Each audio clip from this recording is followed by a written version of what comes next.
I think the podcast, so from my point of view, they are quite the best supporting material, especially for your brain and for the complete mindset of hearing all these stories from the other guys. Where are their problems and how are they doing, and and they tried and they passed everyone. So it's good to hear.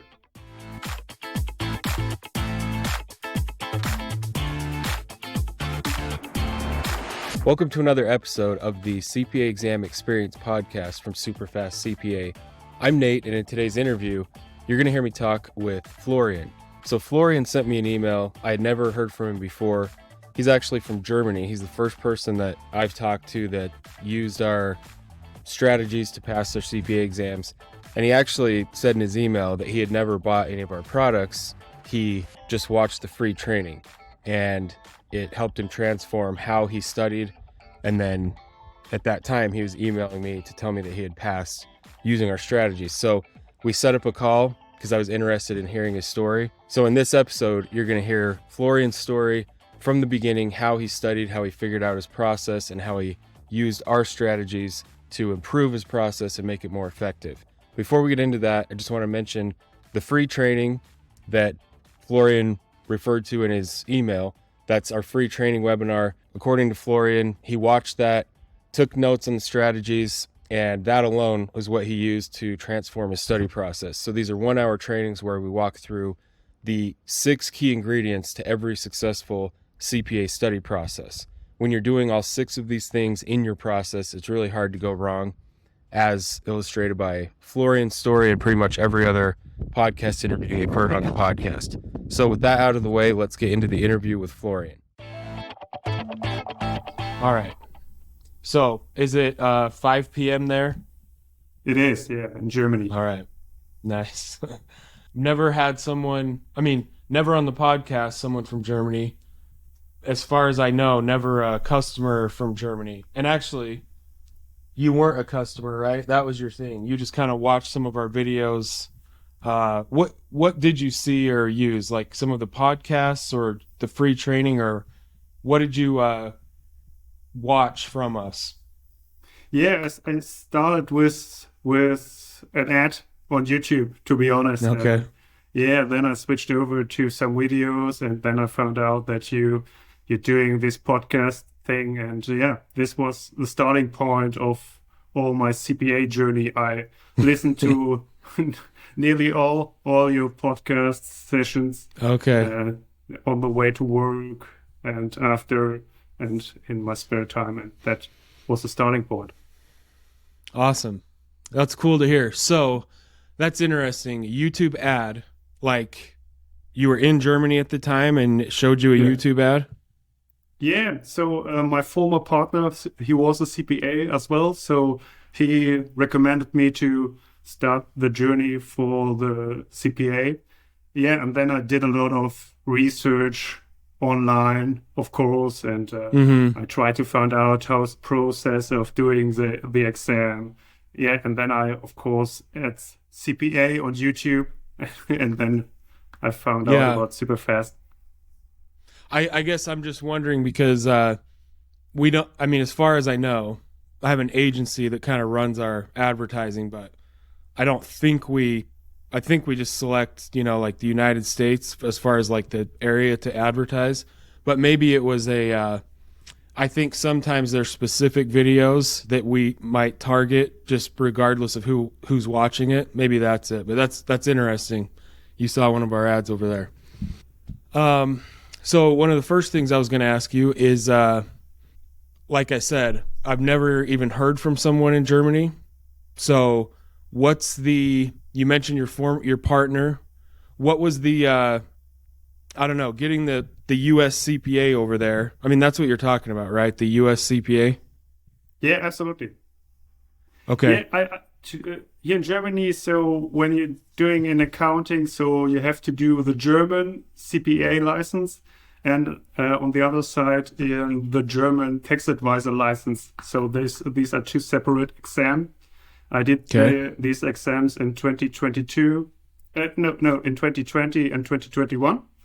And then I left Ernst & Young, EY, and I went over to a mid-sized firm here in Germany. And yeah, as I said, my former partner, he was a CPA, and he's recommended me to do the next step in my career and being more international. And that was the point where I did the research, how get into it. Yeah. Okay. So if you're working at EY in Germany, is everyone there getting the German CPA and the US CPA, or is it not very common to get the US CPA? No. So it is not really common to get an exam in general. To be honest, so we have these huge quotes in comparison to the CPA. So, but when you stay especially with the Big Four, so when you're a manager, so that's the next step in your career to think about an exam. But the German exam is split into both.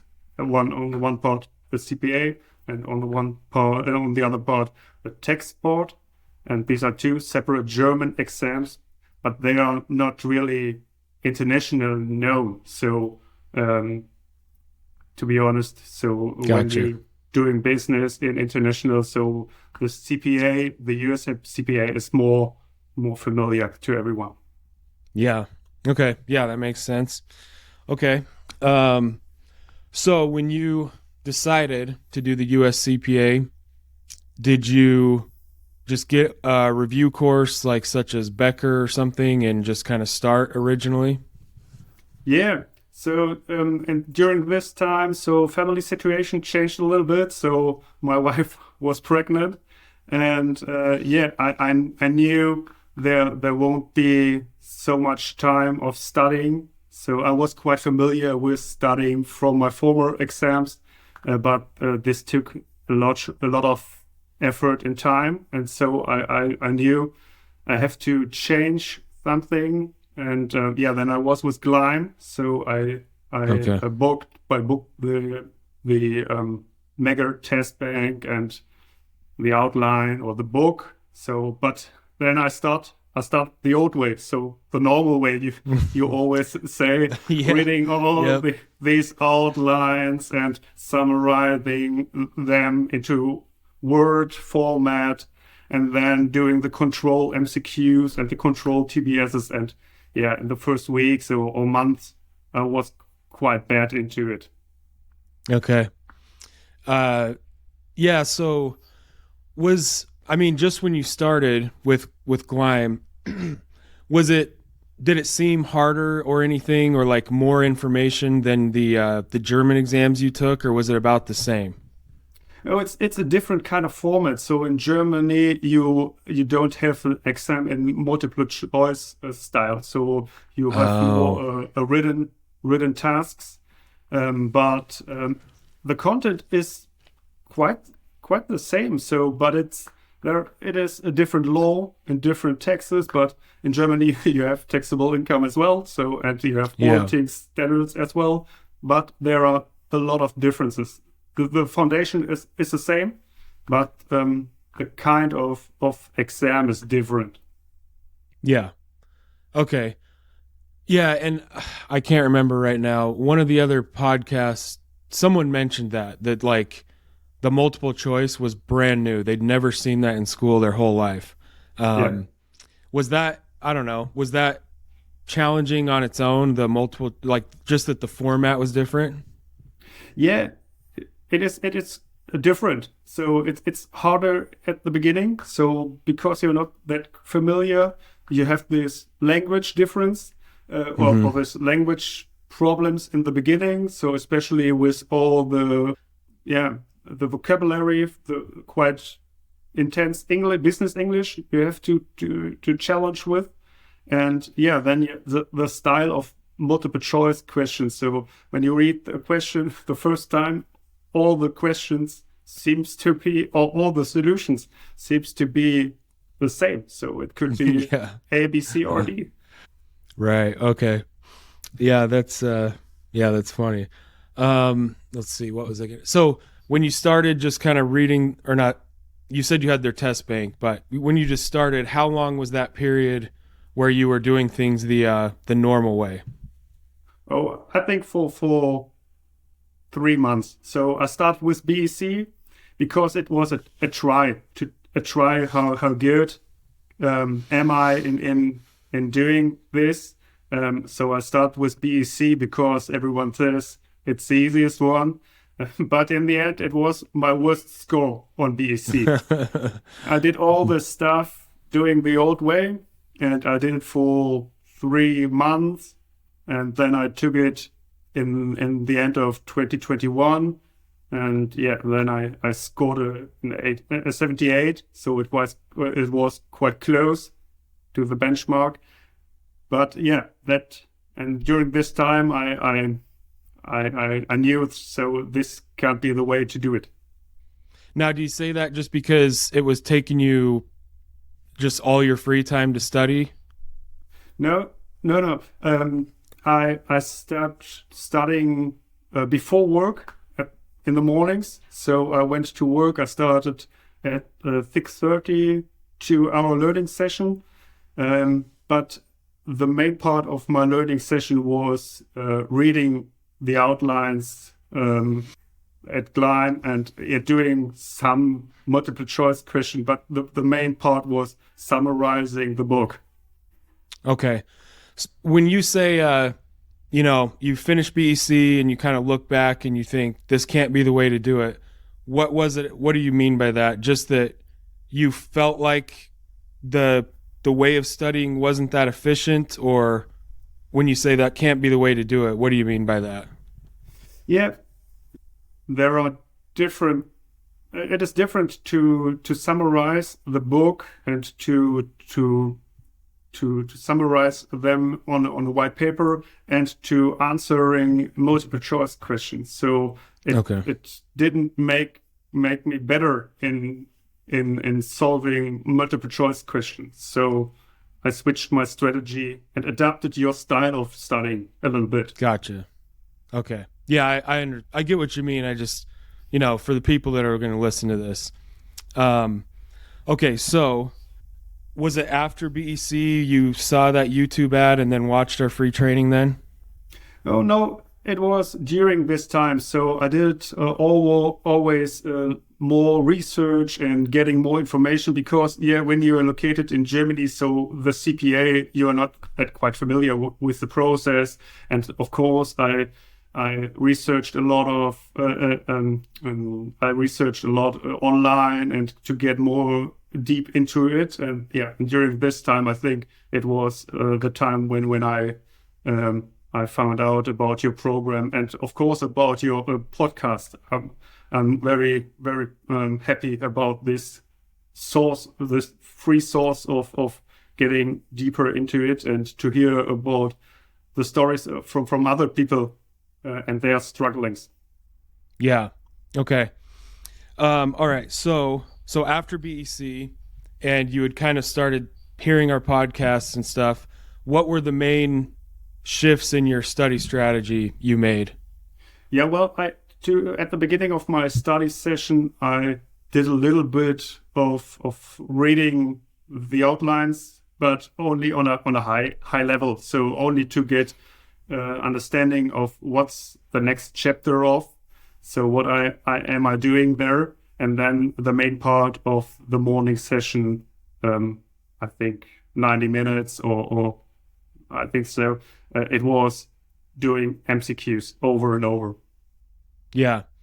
So you mainly just switched from spending a bunch of time reading to spending most of your time doing the questions. Absolutely, yeah. Yeah. I mean, in a nutshell, that's pretty much the whole description. So I'm just looking at your email here. So one question I had when you were explaining that, where did you have to travel a long ways to take the exam, or what were the testing locations in Germany for this?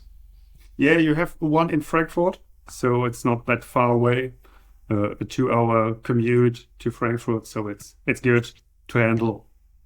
Okay.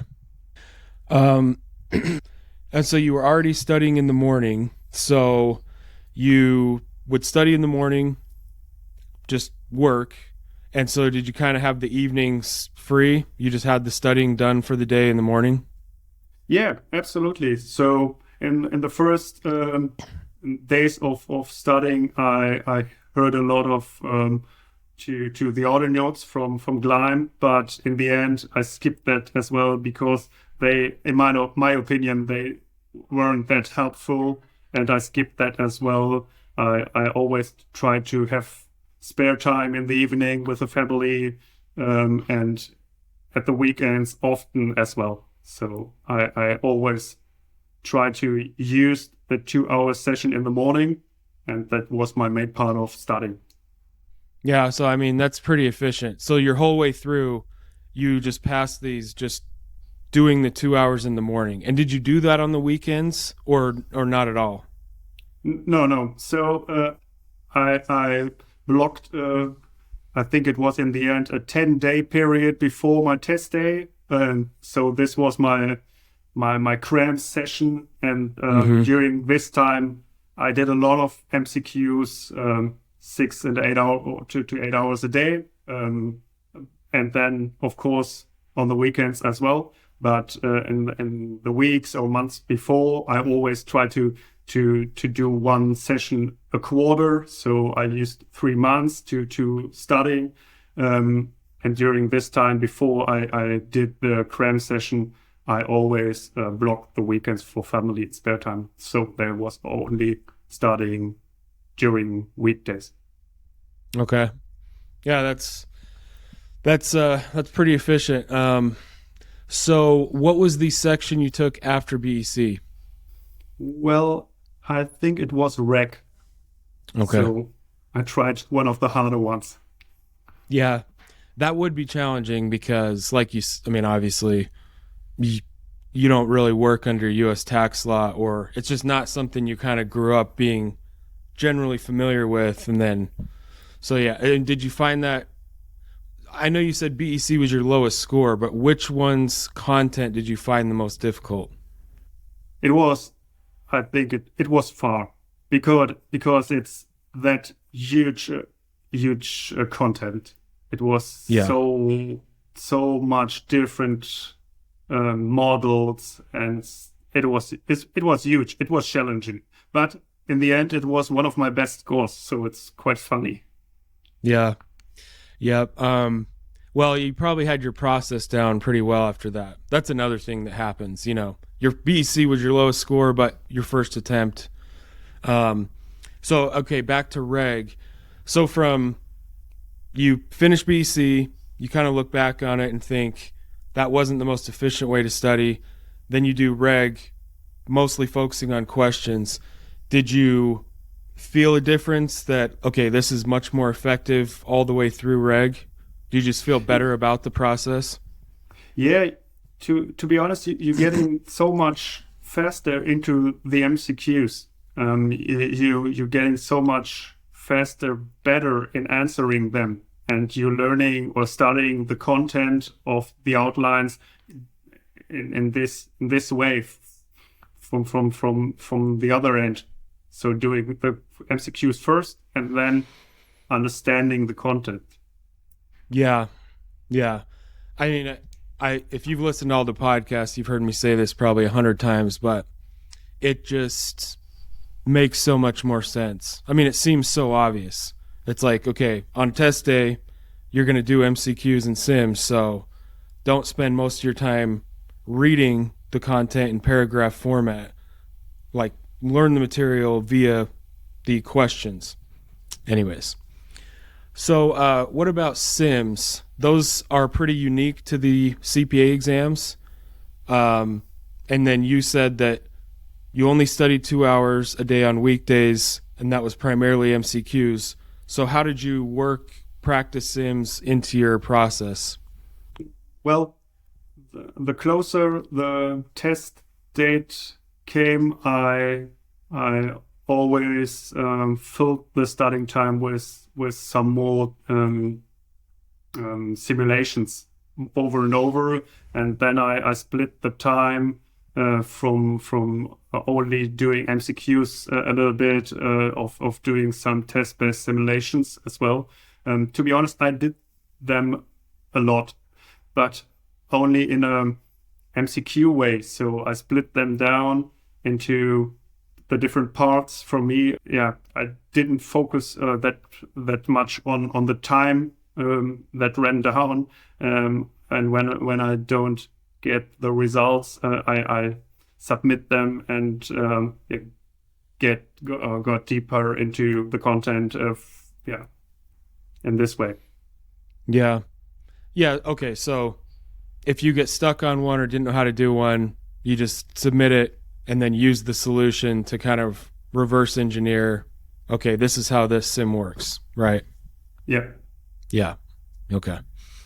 When you say you blocked off 10 days before each exam, does that mean you were like taking work off and studying 8 hours a day?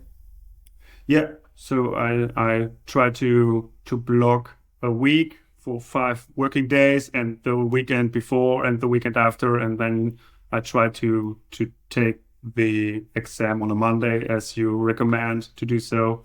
And so it was always, I think it was 10 days. But in the end, so it was often that I was finished on Fridays, so I can have the Saturday and Sunday off, and then I started fresh-minded into the exam on Monday. Okay. Yeah, that's interesting. I felt like, obviously it worked. That's another thing I always say, like whatever your process is, if you're passing the exams, do it however. But taking the 2 days off right before the exam, I don't know, that's interesting. But again, clearly it worked. For me, I always felt like I had to be those last 2 days, 10, 12 hours, Saturday and Sunday, so that my mind was just filled with as many questions as I could get through. But again, clearly it worked. So what about listening to all the podcast episodes? Were there any specific strategies or ideas that you got from single episodes that you used, or I don't know, anything specific from any of the episodes you remember? I think I took a lot of tips and ideas from all the participants. So I think they had a lot of ideas, and so I took them that fit to my process and to my idea of studying. So not really a specific one, so that I can add on now, but there are a lot of tips that I tried to use and try to implement in my strategy. Yeah, it's just, I guess, kind of a conglomeration. And a lot of them, pretty much every person was studying using our strategies. So as you listen to each episode, you just kind of get a really good idea of the strategies in general. So yeah, you're getting more and more confident about your style of doing it. So in my position, so it's maybe a little bit different in comparison to one who is located in the US. So there are no other colleagues or friends or guys who studied during this time with me here, so that I can have a conversation with them. So how are you doing this, or how are you doing that? So it was the podcast. It was one of my resources about hearing the stories of other guys who struggled and who found a solution. Yep. And then just like during the day, or like when did you, if you studied in the morning and then worked, when did you listen to the podcast? Yeah, always on the commute to work and back, and then in the spare time. So laying on the couch or sitting in the garden, or when there was spare time. So it was quite nice to hear the stories. So it's easy to hear. Yeah. That's awesome. I like hearing that. When I started the podcast, I don't really know what the goal was, but now, we have a lot of episodes, and that's the main thing people mention usually now, is just how helpful they found the podcast episodes. So Absolutely. That's cool. You found them over there. Yeah. Okay. So a couple more questions about your process. Did you have any form of note taking or making flashcards if you kept seeing if you came to a topic that you really struggled with? What was your process for breaking that down? Did you take notes or make flashcards? Just anything like that? Yeah, my starting point was always the outlines from Gleim. So it was a book, and then I tried to skip the different chapter and find out what or where are the parts which are located in the MCQs. So then I took these parts and wrote them down into a word format. So I took bullets, and then at the beginning, so this file was quite huge, quite big, a lot of information, and it seems to be that everything is so important to study and to remind and to remember. But in the end, you can skip a lot of them, and you, days before the exam, this file was reduced to maybe 3 or 4, 5 pages, and then I crammed them a lot, especially in topics that I don't feel that good. So I read them over and over and try to remind the content. Yeah. Or remember. And so you probably experienced I'm sure you've heard this 50 times listening to these episodes, but one thing we always say is, everything that's in the textbook or the lesson is this huge amount of information. Then if you go to the questions for that topic, you realize very little of it actually shows up in questions. So, did you experience that from the way you took BEC to the other ones? Yeah, absolutely. And there are so much questions during the exam which are more basic questions, which came over and over. But that was a fault at the beginning in my learning process as well, so that I try to reach 100% for the learning all the question, doing them perfectly. But in exam, you're sitting there and you get some of the easiest one, and you're struggling with them. So that, I think this was a huge fault in doing BEC. So this was something that I changed after BEC, and I got better. Yeah, and that's one thing about Gleim, is there are no simple questions in Gleim. Like everything, they have a big explanation for every question. It's usually a pretty involved question, and then which is good. Like their explanations are probably the best, because every explanation is like 3 or 4 paragraphs of information. But you probably, when you went in to take BEC, you were probably shocked at how basic some of the real questions actually are. Yeah.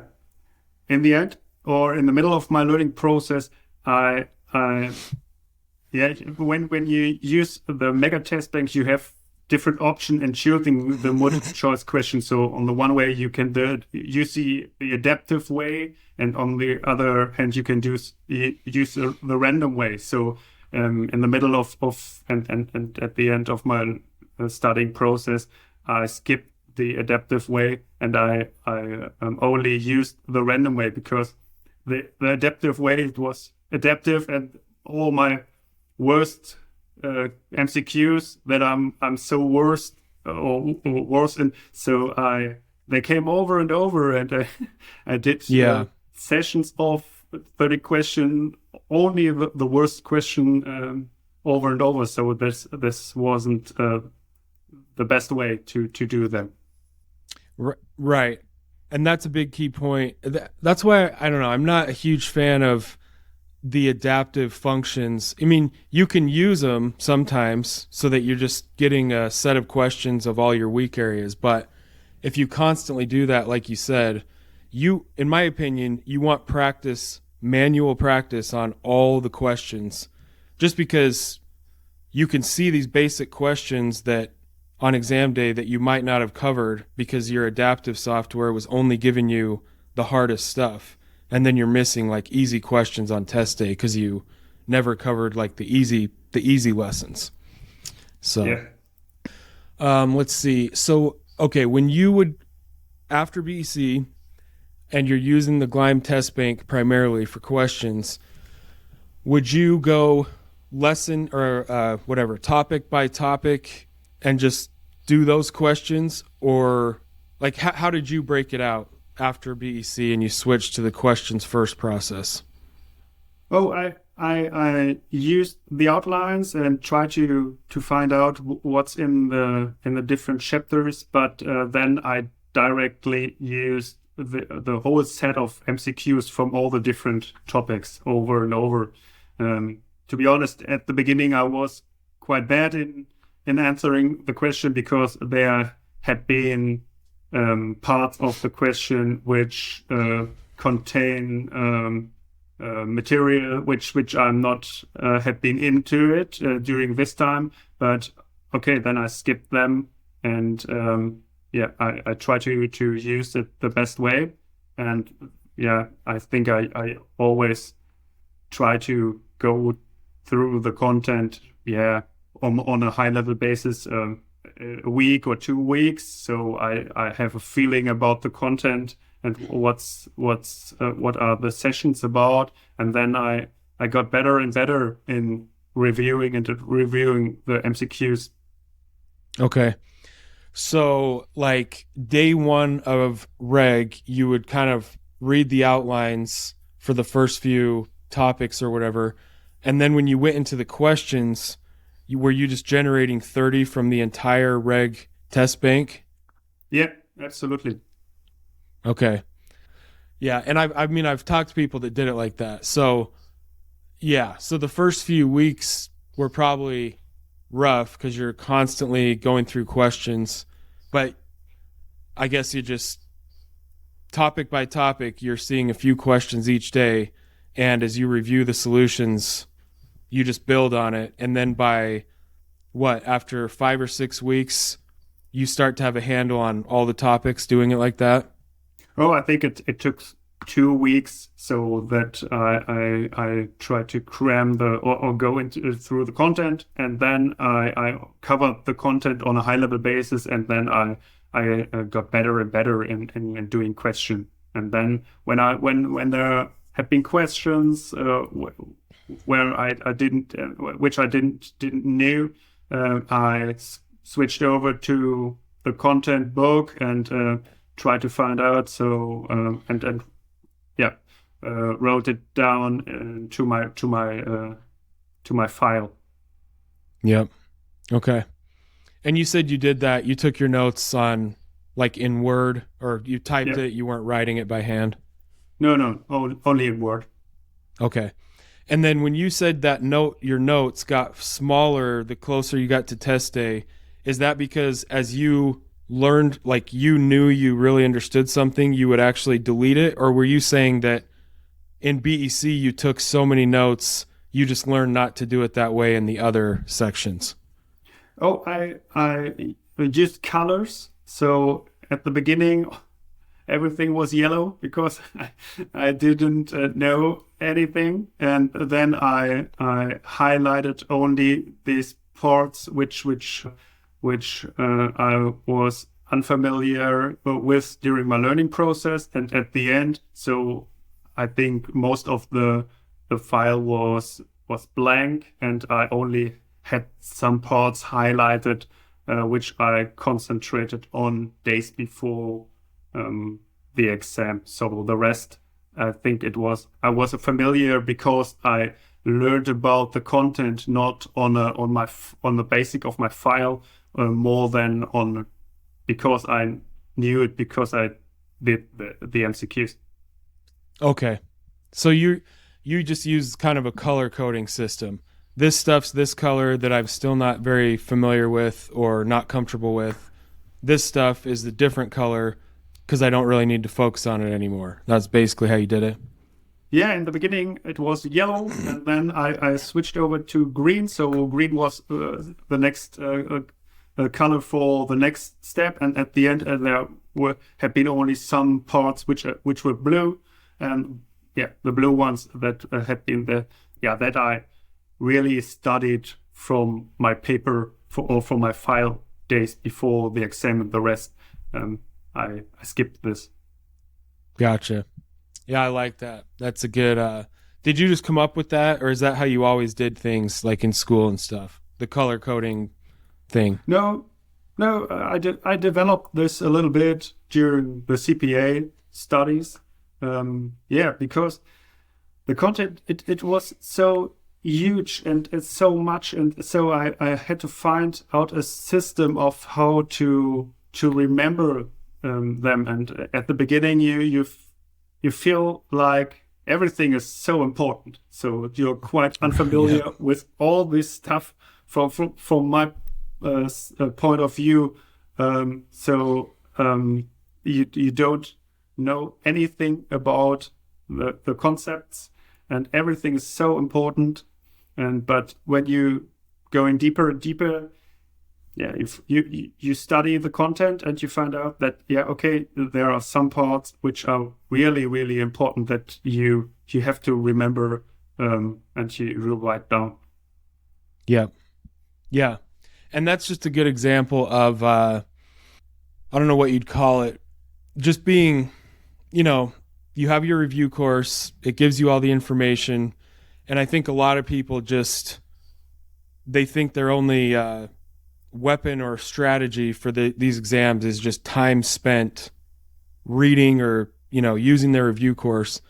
But you kind of have to just figure out some way of taking ownership of, how am I going to get this stuff in my head, and you just have to find some way of doing that. And you created your own little system, and that makes a lot of sense. Color coding, changing colors as things move through, I don't understand this at all. I'm pretty familiar at this point. Okay, this, I absolutely understand it. Yeah, it was the first time that I heard from your podcast about note cards. So I never heard about this system before. Okay.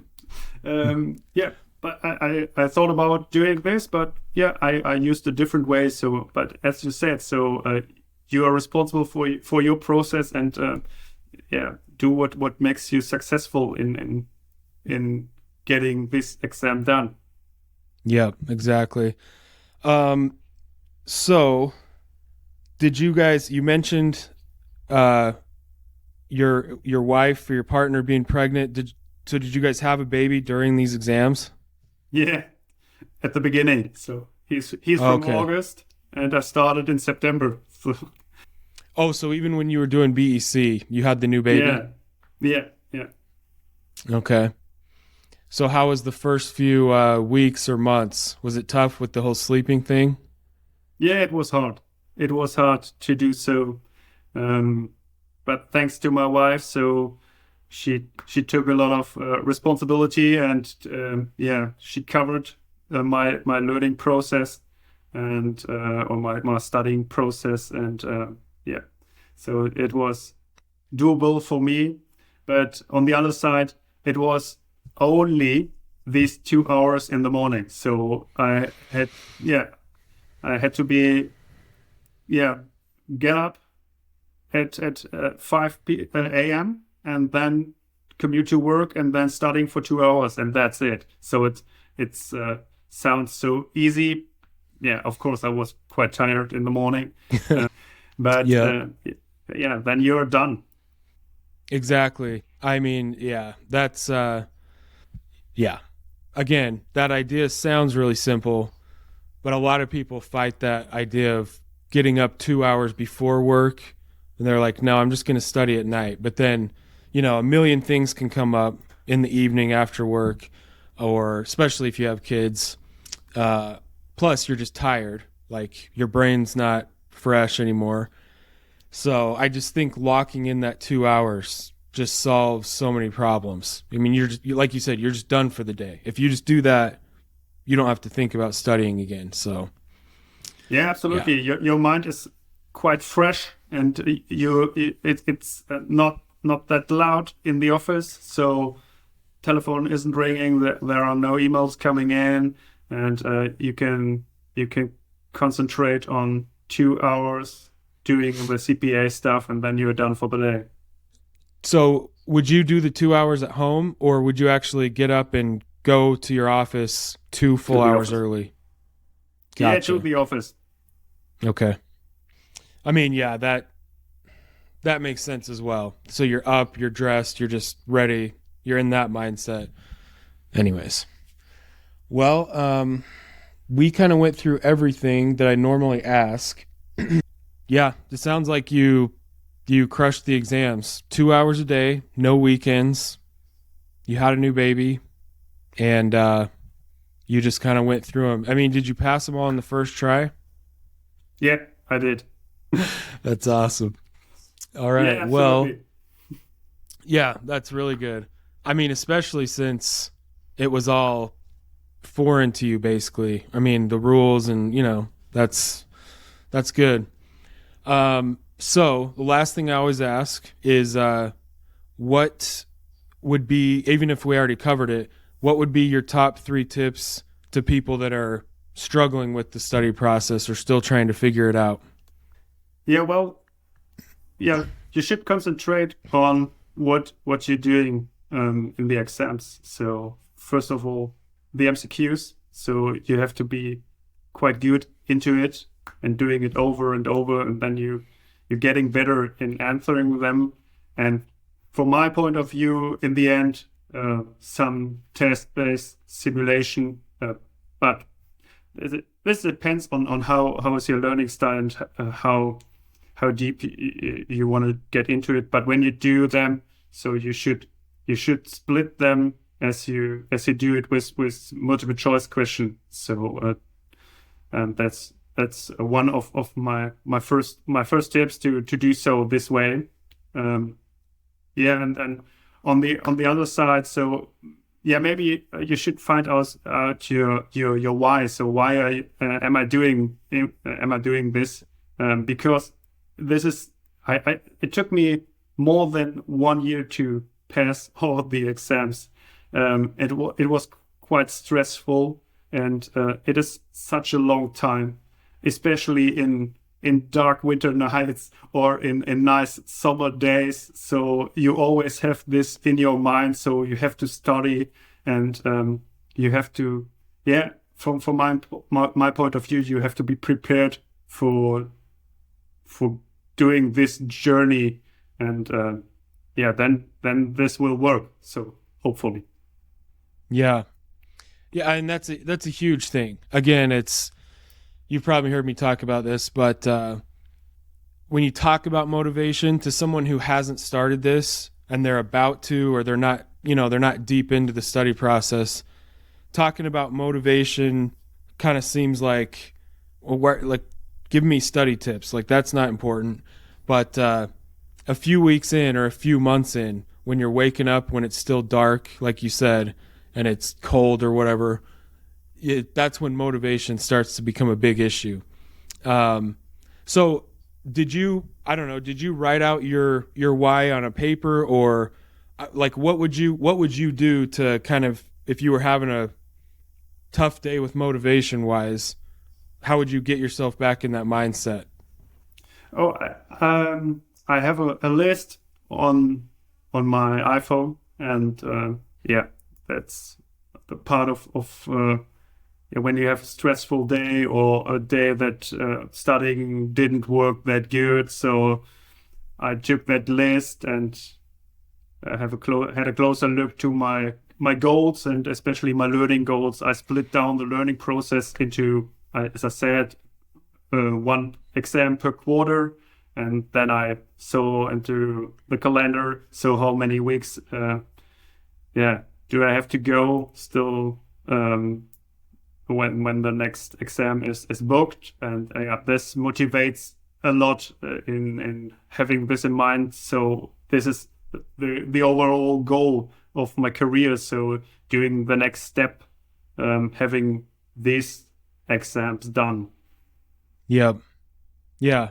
Yeah. So, I mean, basically you had some form of some goals or a written version of your plan that you could look at and just think, okay, this, like, I'm doing it for these reasons and here's where I'm at on the plan. I just have to get through this. Yeah. I mean, that all makes sense to me. I do that same thing. I have like a goal sheet on my phone that I try to read every day. Yeah, it motivates a lot. It motivates a lot to see it. Okay, so these are the next steps, and it feels good when you reach this goal in the end. So it's amazing. Yeah, yeah. So about that, so you know it took you a year. You had to get up early to do it. Took a lot of discipline. So what was it like getting your 4th passing score, realizing you were done? It was unbelievable. So it was far, and I was, to be honest, I was not that confident in the end on every session when I got out of the testing center. But at far, so I didn't expect to get it done. Yeah, and then you're done. So that was your highest score, right? Yeah. Yeah. That just means you had your process absolutely figured out by then. Yeah. So awesome. Okay, Florian. Well, I don't want to take up much more of your time. I know it's like 6 p.m. there now. Yeah. But I'm glad you emailed me. I would have never known otherwise. I'm glad you found our podcast and saw that video ad in Germany, and that you felt like it was helpful. Congrats on being done. Yeah, absolutely. Thanks a lot for your support. I think the podcast, so from my point of view, they are quite the best supporting material especially for your brain and for the complete mindset of hearing all the stories from the other guys. Where are their problems and how are they doing, and and they tried and they passed everyone. So it's good to hear. Thank you very much. Yeah, of course. I'm glad it helped. That's awesome you found it over there. And all right, so that was the interview with Florian. I'm sure you found that very helpful and motivating. If you did, please take a second to share this interview with someone else that you know who's working on their CPA exams, or just the podcast in general. These episodes are the most helpful free resource available anywhere for someone trying to improve their own CPA study process. So thanks for watching and listening, and we'll see you on the next episode.